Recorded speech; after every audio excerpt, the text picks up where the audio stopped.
returns with Russell. Welcome back. আজ বৃহস্পতিবার, আর বৃহস্পতিবার মানেই ফিরে আসা rjrussellbooth.com ইউটিউব চ্যানেলে। একটু একটু শীতের আমেজ, আর হ্যালোইন চলে গেলেও এখনও তার আমেজটা রয়ে গেছে।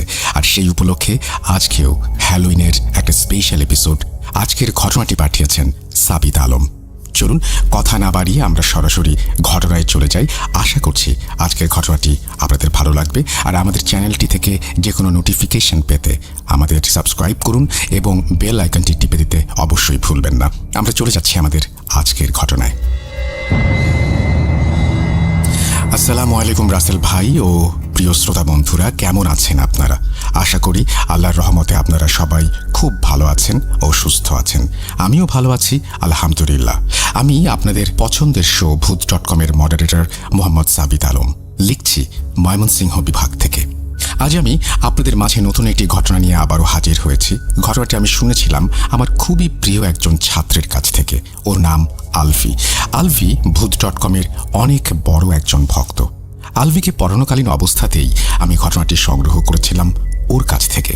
আমার মনে আছে সেদিন মাগরিবের পর আলভিকে পড়ানোর জন্য ওদের বাসায় গিয়ে উপস্থিত হই আমি। ওদের বাসায় সেদিন বেশ কয়েকজন অতিথির আগমন ঘটেছিল, বিধায় পড়াতে একটু সমস্যাই হচ্ছিল। একটু পর আলভির চাচা এসে আলভিকে বললেন, বাবা আলভি, তোমার চাচাতো ভাইয়ের বিয়ে আগামী মাসে, চলে এসো কিন্তু। আলভি বলল, আগামী মাসে? আগামী মাসে তো সাকিব ভাইয়ার মৃত্যুবার্ষিকী। আলভির কথা শুনে আলভির চাচার মুখে যেন ঘন কালো মেঘের উদয় হলো। কি হলো? ওনার এই চাউনি দুঃখ ভারাক্রান্ত চাউনি নয়, এই চাউনি তো ভয়ের। কিন্তু কেন? আলভির কথা শুনে কিছুক্ষণ চুপ থেকে আলভির চাচা হন্তদন্ত হয়ে রুম থেকে বের হয়ে গেলেন। আমি আলভিকে বললাম, কিছু মনে করো না, তোমাকে একটা কথা জিজ্ঞেস করি আলভি। আলভির হ্যাঁবোধক সম্মতি পাবার পর আমি আলভিকে তার চাচার এরকম আচরণের জন্য প্রশ্ন করি। আলভি কিছুক্ষণ চুপ থাকে আমার কথা শুনে। আমিও ওকে কথা বলার জন্য কিছুটা সময় দেই। আলভি কিছুক্ষণ পর আমাকে বলে, ভাইয়া দাঁড়ান, দরজাটা বন্ধ করে নেই, বাইরে অনেক শোরগোল, ফুটতে সমস্যা হচ্ছে। এই বলে সে দরজা বন্ধ করে এসে চেয়ারে বসে ওর কাজিন মরহুম সাকিবের জীবনের এক দুর্বিষহ অধ্যায় আমার সাথে শেয়ার করে। আলভি চাচাতো ভাইয়ের ঘটনা আমাকে যেভাবে বলেছে আমি ঠিক সেভাবেই আপনাদের কাছে উপস্থাপন করছি, এবং অনিচ্ছাকৃত ভুল ত্রুটির জন্য রাসেল ভাই ও আপনাদের কাছে ক্ষমা প্রার্থনা করছি। বলছে আলভি।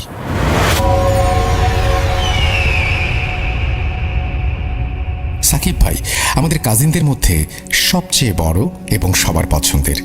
জানেন শয়তান কাকে বেশি ধোঁকা দেয়? আমরা বলি যে নিয়ম করে নামাজ কালাম পড়লে, রোজা করলে, ইসলামী বিধিবিধান মানলে শয়তান নাকি আসে না। আর যারা এর বিপরীত কাজ করে শয়তান নাকি তাদেরকে বিরক্ত করে বা তাদেরকে পথভ্রষ্ট করার চেষ্টা করে। আসলে কি তাই? তাহলে সাকিব ভাইয়ের সাথে কেন এমন হলো? আসলে কি জানেন ভাইয়া, যারা আল্লাহর আদেশ নিষেধ মানে না, নামাজ কালাম পড়ে না, তাদের শয়তান ধরে না। দুঃখিত ভাইয়া, কিন্তু বলতে বাধ্য হচ্ছি যে এমন বেনামাজি আর ধর্মের বিষয়ে উদাসীন ব্যক্তিরা খোদ নিজেরাই শয়তান। তাই শয়তান তাদের কোনো ক্ষতি করে না। আর যারা আল্লাহর নেক বান্দা, তাদের প্ররোচনা দিয়ে শয়তান মৃত্যু অবধি নিয়ে যায়, যার উদাহরণ হলো সাকিব ভাইয়া। অবশ্য এখানে ওনার যে দোষ নেই তাও বলা যাবে না। কৌতূহল আর প্রমাণ করার আজব এক চক্রের মাঝে পড়ে উনি আজ কবরবাসী। ওনার মৃত্যুর প্রধান কারণ আমরা জানতেই পারতাম না যদি না উনি মৃত্যুর কয়েক মাস আগে আমাদের সবকিছু খুলে বলতেন। চলেন আগে শুরু করি ঘটনা। 2014 সাল 12ই নভেম্বর বিকেল 4টা। গ্রামের সবাই সাকিব ভাইকে খুঁজে বেড়াচ্ছেন। গ্রামের মানুষের মধ্যে হইচই পড়ে গিয়েছে ইতোমধ্যে। সাকিব ভাই গতকাল রাত 8টায় বেরিয়েছিলেন বাসা থেকে, এখনো ফেরেননি। সারা গ্রামের মানুষ মিলে ওনাকে খুঁজছেন।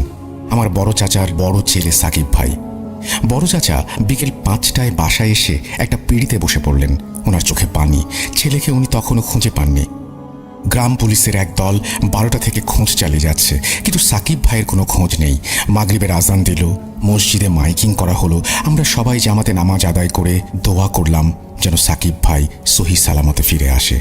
মাগরিবের নামাজ পড়ে বাসায় ফিরে সকলেই টর্চ লাইট নিয়ে ওনাকে খুঁজতে বের হওয়ার জন্য রেডি হচ্ছিলাম। এমন সময় গ্রাম প্রধান একজন বৃদ্ধ কবিরাজকে নিয়ে আমাদের বাসায় হাজির হলেন। আমরা যদিও এই সমস্ত বুজরুকিতে বিলিভ করতাম না, কিন্তু কথায় আছে না, দেয়ালে পিঠ ঠেকে গেলে মানুষ খোঁজে না এমন কোনো উপায় নেই। কবিরাজকে উঠোনে বসানো হলো। আকাশে তখন পূর্ণিমার চাঁদ উঠেছে। বিদ্যুৎহীন সময়ে এই চাঁদের আলো যেন 1000 বছর পেছনে নিয়ে গেল আমাদের। 1000 বছর আগের সেই উঠোন, জটলা পাকানো মানুষ আর কবিরাজ, এ যেন এক মহাযাত্রাপালা। যাই হোক, কবিরাজ বাঁশঝাড় থেকে একটি মুরগি জবাই দিয়ে এসে বসলেন। উনি আমাদের বললেন, গ্রামের রক্ষককে ডাক দিতেছি মিয়ারা, তোমরা কেউ কথা কইও না। আমাকে গ্রামের রক্ষককে কইতে পারবো সাকিব মিয়া কই আছে? আমি কৌতূহলবশত ওনাকে জিজ্ঞেস করলাম, রক্ষক আবার কে? উনি আমাকে বললেন, হ্যাঁ, অনেকগুলো আলাপ করার সময় না ছোট মিয়া, আগে সাকিব মিয়ারে খুঁজা বাইর করি, এরপরে তোমার কমনি গ্রামের রক্ষক কিটা। আল্লাহর নাম নিয়া বহ এইখানে। আমি চুপ করে বসলাম। কবিরাজ একটা মাটির পাত্রে পানি নিয়ে জবাই করা মুরগির রক্ত সেই পানিতে ঢাললেন। এরপর দোয়া কালাম পড়ে উচ্চস্বরে বললেন, ও গ্রামের রক্ষক, আল্লাহর রহমতে উসিলায় আপনারে ডাক পাঠাইলাম, আপনি আহেন। আমাকে এই ছোট্ট উপহার লয়া যান আর আমাকে জানায়া দেন সাকিব মিয়া কই। একটু পর জবাই করা মুরগিটা বাঁশঝাড়ের দিকে সজোরে যেন উড়ে গেল। আমি বিজ্ঞানের ছাত্র ভাই, আমি এই সমস্ত দৃশ্য দেখে আমার শরীর যেন অসাড় হয়ে যাচ্ছিল। একটু পর বাঁশঝাড়ের এক কোণা দিয়ে লাল দুটো চোখ দেখা গেল। ইয়া আল্লাহ, উপস্থিত এমন কোনো ব্যক্তি নেই যে সেই লাল চোখ দেখেনি। মুহূর্তের মাঝেই হাড় চিবানোর কটমট শব্দ ভেসে আসতে লাগলো।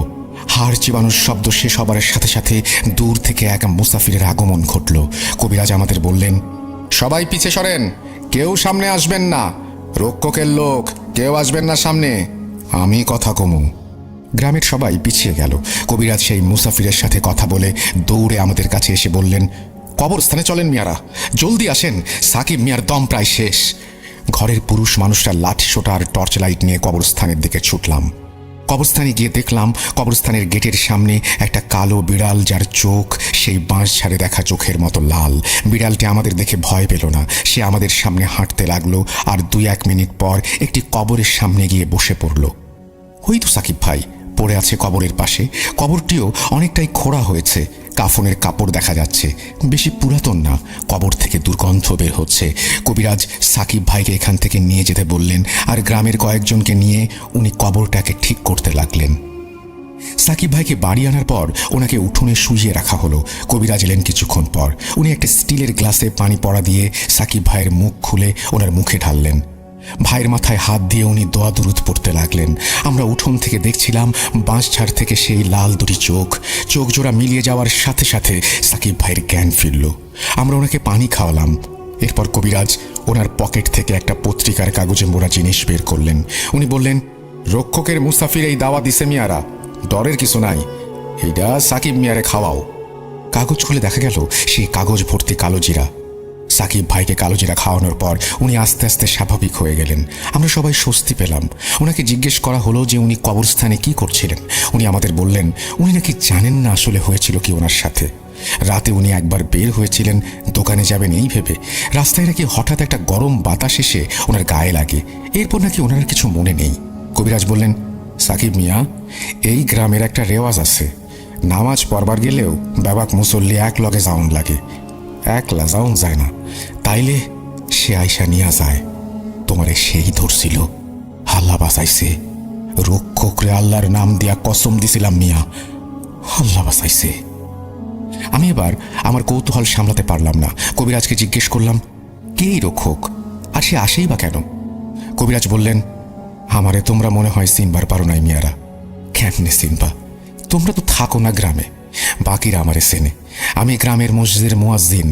আমার দাদা তার দাদাও মসজিদের খাদেম আসিল।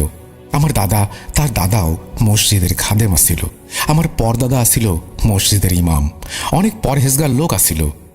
তোমা করে বলি, তাইলে এই রক্ষক কিডা আর সে কী বা করে? এরপর মুয়াজ্জিন সাহেব বলতে শুরু করলেন এই রক্ষককে আর সেই বাকে।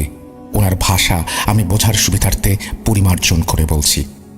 বলছেন মুয়াজ্জিন সাহেব, আমার দাদার আমলের ঘটনা। আমার বড় দাদা মানে আমার দাদার বাবা তখন মসজিদের ইমাম, আর আমার দাদা ছিলেন মসজিদের মুয়াজ্জিন। মসজিদ তখন নতুন নির্মাণ করা হয়েছে আমাদের গ্রামে। মসজিদ বানানোর আগে এই জায়গা একটা পোড়ো বাড়ি ছিল। মসজিদ নির্মাণের কিছুদিনের মাঝেই মসজিদের আশেপাশে নানান রকমের সমস্যা দেখা দিতে লাগলো। প্রায় সময়ই মসজিদে নামাজ পড়তে আসা মুসল্লিরা রাতে নানান জিনিস দেখে ভয় পেত।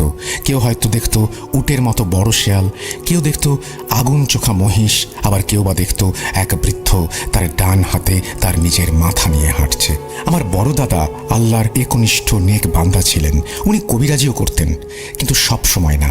খুব বেশি প্রয়োজন না হলে উনি এই কাজ কখনো করতেন না। ওনার ভাষ্য মতে জিনদের সাহায্য নিয়ে আমাদের ধর্মে হারাম। কথাটা আসলেই সত্যি।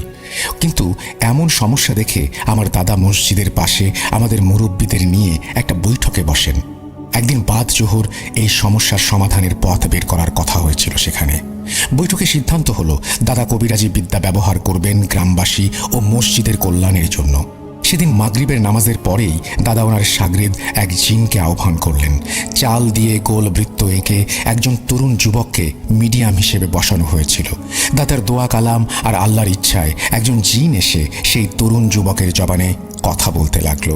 তাকে জিজ্ঞেস করা হলো, এই গ্রামের সমস্যা কি, কেন এই মসজিদের আশেপাশে এমন সমস্যা হচ্ছে। সে জানালো, যে জায়গায় মসজিদ স্থাপন করা হয়েছে সেই জায়গায় নাকি এক নিকৃষ্ট জিন বন্দী ছিল। প্রায় 100 বছর আগে তাকে কোনো এক পীর সাহেব বন্দী করেছিলেন, আর তার ক্ষমতা বাড়ির পাশের আম গাছে বন্দী করে দিয়েছিলেন দোয়া কালামের মাধ্যমে। যেহেতু মসজিদ বানানোর সময়ে জায়গাটি খনন করা হয়েছিল, সেহেতু যেই জায়গায় জিনকে বন্দি করা হয়েছিল সেই জিনিসটি নষ্ট হয়ে শয়তান জিনটি মুক্ত হয়ে যায়, কিন্তু তার ক্ষমতা এখনও সেই আম গাছে বন্দি। আমাদের নাকি কপাল ভালো যে আম গাছ কাটা পড়েনি। যদি কাটতাম তাহলে নাকি এই গ্রাম এতদিনে কবরস্থান হয়ে যেত। এই সমস্যার সমাধানের উপায় বা জিনটাকে আবার বন্দি করার উপায় জিজ্ঞেস করা হলে সেই জিন জানায় যে পীর সাহেবের মতো জ্ঞান এখানে কারো নেই, কিন্তু একটা উপায় আছে। আমরা জিজ্ঞেস করি, উপায় কি? জিনটি জানায় যে পীর সাহেব যেই জিনের সাহায্য নিয়ে শয়তান জিনকে বন্দি করেছিল, সেই সাহায্যকারী জিন গ্রামের শেষ কোণায় যে ভাঙা বাড়ি আছে সেই বাড়ির সামনে নিম গাছের নিচে বন্দি। আমরা অবাক হয়ে জিজ্ঞেস করি যে ভালো জিন বন্দি কেন? সে জানায়, যেদিন সেই শয়তানকে সেই সাহায্যকারী জিন আর পীর সাহেব মিলে বন্দি করে, সেদিন সেই জিন আল্লাহর কাছে ফরিয়াদ জানায় যে তাকে যেন সব খারাপ কাজ আর খারাপ জিনিস আর দেখতে না হয়। এতে নাকি তার ভেতর বিরূপ প্রভাব পড়ছে, আর সে কষ্ট পাচ্ছে মানুষের কষ্ট দেখে। আল্লাহর কাছে করা ফরিয়াদ জিনটি পীর সাহেবকে জানায়। সেই জিনের ফরিয়াদ শুনে পীর সাহেব তাকে বলেন, ঠিক আছে, তাহলে তোকে আমি গ্রামের শেষ প্রান্তে একটি টিনের ট্যাঙ্কের মধ্যে বন্দি করে রাখবো। তুই সারা জীবন ইবাদত করবি সেখানে। তুই যতদিন বাঁচবি ততদিন তোর খানা পিনা সব কিছু সেখানেই পাবি, কিন্তু তুই নিজের ইচ্ছায় বের হতে পারবি না সেখান থেকে। যদি কেউ তোকে মুক্ত করে, আমাকে কথা দে তুই নিজ ইচ্ছায় বের হবি না। সেই শয়তান মুক্ত হলে যদি সাহায্যের জন্য তোকে কেউ মুক্ত করতে আসে, তাহলে তুই তাদের সাহায্য করবি। আমার মৃত্যুর পর যদি তুই মুক্ত হোস, তবে এই গ্রামের হেফাজত করবি সেই শয়তানের হাত থেকে। জিনটি প্রতিজ্ঞা করে যে সে পীর সাহেবের সব কথায় রাজি। এরপর একটি টিনের ট্রাঙ্কের ভেতর তাকে আটকে ট্রাঙ্কটি পীর সাহেব মাটিতে পুঁতে সেই মাটিতে একটি নিম গাছের চারা রোপণ করেন। তরুণ যুবকের ওপর ভর করা জিনটি আমার দাদাকে বললেন সেই সাহায্যকারী জিনকে মুক্ত করে দিতে। এই বলে তরুণ যুবকটি অজ্ঞান হয়ে গেল। অজ্ঞান হবার আগে তরুণ যুবকটি বলেছিল যে সেই সাহায্যকারী জিনের মুক্তির পর সেই শয়তান ভালো জিনটির ওপর প্রতিশোধ নিতে আবারও পরিপূর্ণভাবে জেগে উঠবে। সাবধান, কবরস্থানের বাইরে পূর্ব পাশের শেষ কোণায় কবরের মাটি যেন কোনোভাবেই খোঁড়া না হয়, কারণ সেই কবর নাকি সেই পাপিষ্ঠ জিনের পাপিষ্ঠ কালো জাদুকর মাস্টারের। সেই কবরের ভেতরে একটা লৌহ পেরেক আছে। সেই পেরেক যদি আম গাছে গেঁথে দেওয়া হয়, তবেই সেই শয়তানের শক্তি আবার ফিরে আসবে। কিন্তু এই কাজ যে করবে সে অপবিত্র থাকবে বলেই তাকে দিয়ে এই কাজ করাতে পারবে শয়তান। গ্রামের মুসল্লিদের একা একা নামাজে যাওয়ার ওপর নিষেধাজ্ঞা দিয়ে তরুণ যুবক অজ্ঞান হয়ে গেল। আমরা এরপর সবাই মিলে গ্রামের শেষ প্রান্তে ভাঙা বাড়ির কাছে গিয়ে নিম গাছের নিচে মাটি খুঁড়তে থাকি। প্রায় 7 থেকে 8 হাত মাটি খোঁড়ার পর আসলে একটা টিনের ট্রাঙ্ক খুঁজে পাই আমরা। ট্রাঙ্কের ওপরে আরবিতে খোদাই করে লেখা ছিল, এখানে যে বসবাস করে সে একজন জিন, তার নাম ইয়াসিন। যদি তাকে মুক্ত করতে চান তবে তার নাম ধরে 3 বার ডাকুন। এরপর ট্রাঙ্কের মুখ খুলুন। আমার দাদা ট্রাঙ্কের সামনে দাঁড়িয়ে 3 বার ইয়াসিন বলে ডাকলেন এবং ট্রাঙ্কের মুখ খুললেন। ট্রাঙ্কের মুখ খোলার সাথে সাথে ট্রাঙ্কের ভেতর থেকে একটি কালো বিড়াল লাফ দিয়ে বেরিয়ে পালিয়ে গেল। আমার দাদা বললেন যে ইয়াসিন জানে তাকে মুক্ত করার কারণ কি, সে তার কাজ করবে। আমরা যেন যে যার বাড়ি চলে যাই। আমাদের বিদায় দেওয়ার আগে উনি আমাদের সাবধান করলেন যে ইয়াসিন এখন থেকে এই গ্রামের রক্ষক। সাবধান, কেউ যেন নিজ স্বার্থ হাসিল করার জন্য তাকে ডেকো না, তাকে যেন নিজের মতো থাকতে দেয়া হয়। এই ইয়াসিন হলো এখন এই গ্রামের রক্ষক। সেই নিকৃষ্ট জিন হলো সেই যার শক্তি আজ অবধি মসজিদের পাশের আম গাছে বন্দী। আম গাছের কাছে যেন কেউ না যেতে পারে সেজন্য আম গাছের চারপাশে উঁচু করে বাঁশের বেড়া দেয়া হয়েছে আজ অবধি। মুয়াজ্জিন সাহেবের কথা শুনে আমি যেন কোনো এক রূপকথার দেশে চলে গিয়েছিলাম। রাত, পূর্ণিমার আলো, আর সামনে এমন ইতিহাস শোনা। যাই হোক, এরপর মুয়াজ্জিন সাহেব আমাদের বলেন আমরা যেন শহরে ফিরে যাই, এখানে থাকা নাকি আমাদের জন্য ঠিক হবে না। এই মুহূর্তে আমরা শহরে ফিরে আসি। শহরে ফিরে আসার পর থেকে সাকিব ভাই কেমন যেন হয়ে গেল। জিন নিয়ে যেন বলতে গেলে অবসেসড হয়ে গেলেন উনি। জিন নিয়ে প্রায় যত রকম কিতাব লাইব্রেরিতে অ্যাভেলেবেল ছিল উনি কিনে আনতেন আর একা একা বসে বসে সেসব পড়তেন। আস্তে আস্তে মসজিদে যাওয়া বন্ধ করলেন, যদিও বাসায় নামাজ পড়তেন। কিন্তু আসলেই কি পড়তেন? কি ভাই, কি মনে হয় পড়তেন উনি নামাজ? শুনুন আমার চাচির জবানে। সাকিব সবসময় বাসায় থাকতো কলেজ থেকে ফিরে। বন্ধু বান্ধবের কোনো নেশা ছিল না। আজান দিলে ওয়াশরুমে গিয়ে ওযু করে আসতো, নামাজ পড়তো সব সময়। এমনটা আমি ভাবতাম।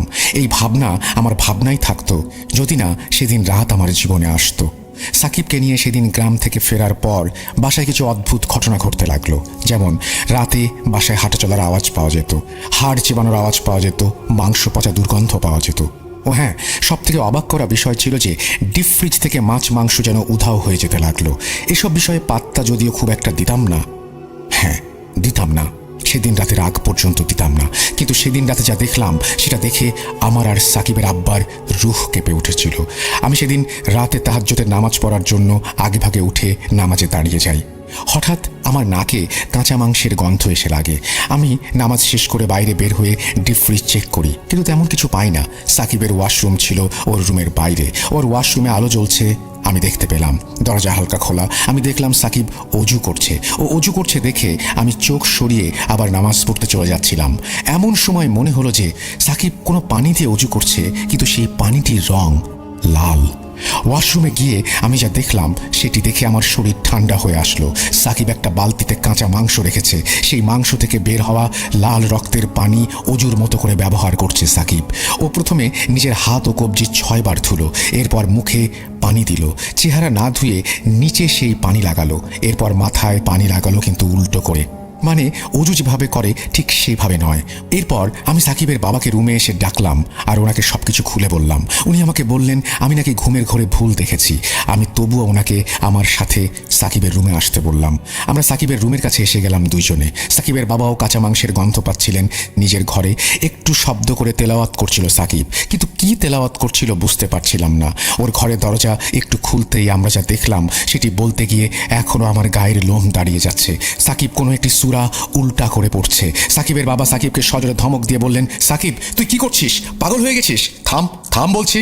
সাকিব নামাজ ছেড়ে দিল, আমাদের দিকে তাকিয়ে বলল, আব্বু আমি এমনি এমন করছিলাম, তোমার কাছে একটা জিনিস চাইবো, দিবা? সাকিবের বাবা জিজ্ঞেস করলেন, কি? সাকিব যা বলল তা শুনে আমাদের জ্ঞান হারানোর মতো অবস্থা। আগামী সেপ্টেম্বর মাসে তো কোরবানি, তাই না? গরু কেনা লাগবে না আব্বু? সাকিবের বাবা জিজ্ঞেস করলো, কেন গরু কেনা লাগবে না? সাকিব বলল, আমার গলায় ছুরি চালিয়ে দিও, আমাকে কোরবানি করবা, আমাকে, হ্যাঁ আমাকে কোরবানি, আমাকে কোরবানি আব্বা। সাকিবের মুখে সমস্ত কথা শুনে আমি অজ্ঞান হয়ে গেলাম। জ্ঞান ফিরতেই দেখি সকাল হয়ে গেছে। সাকিবের আব্বু আমার পাশে। আমি ওনাকে জিজ্ঞেস করলাম কি হয়েছিল এরপর। সাকিবের বাবা বললেন যে এরপর উনি সাকিবের কাছে গিয়ে ওকে সজোরে একটা চর মারলে সাকিব নাকি শান্ত হয়ে শুয়ে পড়ে। এরপর সাকিবের আব্বু ওর ঘর থেকে সব জিন রিলেটেড কিতাব সরিয়ে ফেলে। সাকিব আস্তে আস্তে অসুস্থ হয়ে যেতে লাগলো। ওকে ডাক্তার দেখানো হলো, কিন্তু কোনো রোগ ধরা পড়ছিল না। সাকিবের বাবা এমন অবস্থায় গ্রামের বাড়িতে ফোন করে মুয়াজ্জিন সাহেবকে সব ঘটনা জানান। মুয়াজ্জিন হুজুর সাকিবকে গ্রামে নিয়ে আসার পরামর্শ দেন, কিন্তু সাকিবের শারীরিক অবস্থা খুব বেশি খারাপ থাকার ফলে আমরা তাকে গ্রামে নিয়ে যেতে পারিনি। চাচির এই কথাগুলো চাচি আমার আম্মুর সাথে শেয়ার করেছিলেন। এরপর 2015 সালের 24 অগস্ট বড় চাচা আমাদের বাসায় ফোন করে আমাদের জানান আগামীকাল ওনারা সাকিব ভাইকে নিয়ে গ্রামের বাড়িতে যাচ্ছেন আর আমরা যেন ওনাদের সাথে যাই। অবশেষে 25 অগস্ট আমরা সাকিব ভাইকে নিয়ে গ্রামে যেতে সক্ষম হই। গ্রামের বাড়িতে যাবার পর আমরা জানতে পারি যে 25 তারিখ মুয়াজ্জিন সাহেব গ্রামে ছিলেন না। উনি কোনো এক কাজে পাশের গ্রামে গিয়েছেন। আগামীকাল উনি চলে আসবেন। এদিকে সাকিব ভাইকে দেখে নর্মালি লাগছিল আমাদের। গ্রামের বাড়ির রাখাল ২৬ তারিখ সকালে গোয়াল থেকে ৪টা বড় ষাঁড় গরু বের করে আনলেন খাবার খাওয়ানোর জন্য। সাকিব ভাই উঠোনে গিয়ে রাখালের সাথে কথা বলছিলেন। একটু পর আমি দেখলাম রাখাল উচ্চস্বরে সাকিব ভাইকে বলছে, এই মিয়া কি কন, মাথা ঠিক আছে? তাদের কাছে বিচার দিমু কইলাম। আমি রাখালকে ধমক দিয়ে তার এরকম আচরণের কারণ জিজ্ঞেস করলাম। সে বলল যে সাকিব ভাই নাকি তাকে নানান ধরনের উল্টাপাল্টা কথা বলছেন। আমি জিজ্ঞেস করলাম, কি বলছেন উনি? সাকিব ভাই আমাকে রাখালের সাথে কথা বলতে দিলেন না। উনি আমাকে ধরে নিয়ে চলে যেতে লাগলেন। বললেন, দূর, বাদ দে, মূর্খ লোকেরা। আমি সাকিব ভাইয়ের সাথে চলে এলাম। একটু পর সাকিব ভাই খেতে বসলেন বাসায়। আমি বাসা থেকে বের হয়ে রাখালকে জিজ্ঞেস করলাম, ভাইয়া আসলে কি বলছিল? রাখাল বলল, সাকিব ভাই নাকি তাকে বলছিল গরুকে না খাইয়ে তাকে কেন খাওয়ানো হচ্ছে না। আসন্ন কোরবানি ঈদে ওনাকে নাকি কোরবানি করা হবে আর উনি নাকি প্রস্তুত। আমি রাখালকে বললাম যে ভাইয়া রসিক মানুষ, তাই মজা করেছে। রাখালকে আরও ৭-৫ বুঝিয়ে এলাম। সন্ধ্যায় মাগরিবের নামাজের পর মুয়াজ্জিন সাহেব এলেন গ্রামের বাড়িতে। মুয়াজ্জিন সাহেব একটি আসন তৈরি করলেন। আসনের মাঝখানে চালের বৃত্ত এঁকে সাকিব ভাইকে সেখানে বসানো হলো। সাকিব ভাই আসন দেখে কেমন যেন রেগে যাচ্ছিলেন। উনি কোনোভাবেই হুজুরের আসনে আসবেন না, কোনোভাবেই না। উনি জোর গলায় বলছিলেন, কোরবানির পশুর যত্ন নিস, আর আমি কোরবানির পবিত্র এক প্রাণী, সর্বপ্রথম আদম সন্তান যাকে আল্লাহর রাস্তায় কোরবানি করা হবে, আমাকে সম্মান করো। হুজুর সাকিব ভাইয়ের পায়ে সজোরে বেত্রাঘাত করলেন। কোরবানির মতো পবিত্র কথা তুই মুখে আনবি না শয়তান, চুপ কর, এইখানে আমার সাথে কথা বল, কে তুই? সাকিব ভাইকে ৪-৫ জন তরুণ মিলে ধরে চালের বৃত্তের মাঝে বসালেন। হুজুর আগের বারের মতো একটি মুরগি বাঁশ ঝাড়ে নিয়ে জবাই করে আনলেন।